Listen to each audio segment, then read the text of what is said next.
Hello everyone, আসসালামু আলাইকুম। সবাই কেমন আছেন? গ্রামের উদ্দেশ্যে রওনা দিলাম। স্বাধীন দেশে নতুন করে শহরটা সেজেছে স্বাধীনভাবে। খুব সুন্দর আরবি ক্যালিগ্রাফি। স্বাধীন দেশে স্বাধীন লেখাটা দেখে খুবই ভালো লাগছে।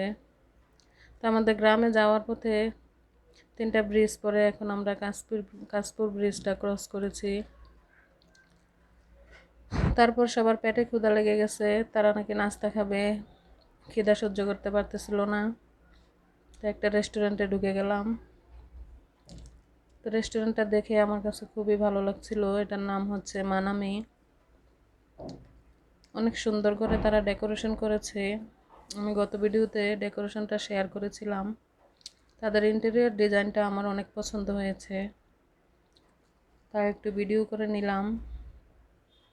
তো এখন আমরা যাচ্ছি খাবার টেবিলে।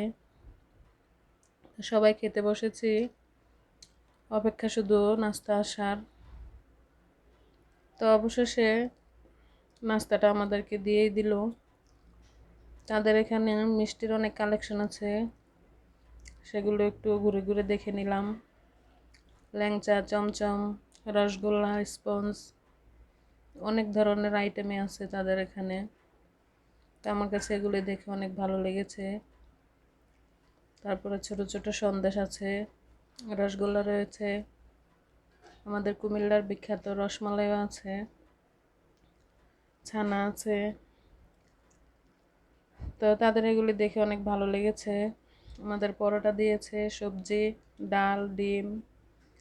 তো বরাবরই আমি চা দিয়ে সবসময় রুটি খেয়ে থাকি, তাই আমি অন্য কিছু নেই। তো খাবারের মানটা মোটামুটি ভালো ছিল, আবার ছিল না। রুটির দামটা অনেক বেশি নিয়েছে। যেখানে আমরা সচরাচর 10 টাকা পিস করে রুটি খাই, সেখানে তারা 25 টাকা করে নিয়েছে। এখানে হচ্ছে একটি সুন্দর আছে, পার্ক। তো সামনেই সেই গন্তব্য, এই যে মানাবে পার্ক। এখানে আমরা চাইলেও ঢুকতে পারি না, কারণ পার পারসন এখানে 6,000 থেকে 6,500 টাকা লাগে। আর আমাদের মতো মধ্যবিত্ত ফ্যামিলিতে 6,000 6,500 টাকা মানে অনেক কিছু। তো এখন আমরা দাউদকান্দি ব্রিজটা ক্রস করতেছি। দাউদকান্দি নদীর মধ্যে অনেক চর হয়ে গিয়েছে।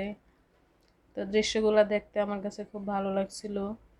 এখানে শহীদনগর এসেছে, দেখেন কত সুন্দর দৃশ্য। রাস্তার মাঝখানে ফুল লাগানো। তো বেড়ানো শেষে, দিন শেষে গন্তব্যে পৌঁছাতেই হবে আমাদের। রাতের বেলা আমাদের গন্তব্যে আমরা পৌঁছাচ্ছি। সন্ধ্যার আকাশটা দেখতে আমার কাছে অনেক সুন্দর লাগছিল। এরই মধ্যে আপনাদেরকে একটা কথা মনে করিয়ে দিতে চাচ্ছি। সেটা হলো আমাদের 15 তারিখের কথা, জুলাইয়ের 15 তারিখ। আপনাদের মনে আছে কিনা জানি না, আকাশটা একটু অন্যরকমভাবে সেজেছিল। সেই ছবিটা আমি এখানে শেয়ার করলাম। তো আমাদের সবার মনেই একটা প্রশ্ন ছিল, আকাশটা কিসের জানান দিল? তো জুলাই মাস সম্পর্কে মোটামুটি সবাই অবগত আছেন।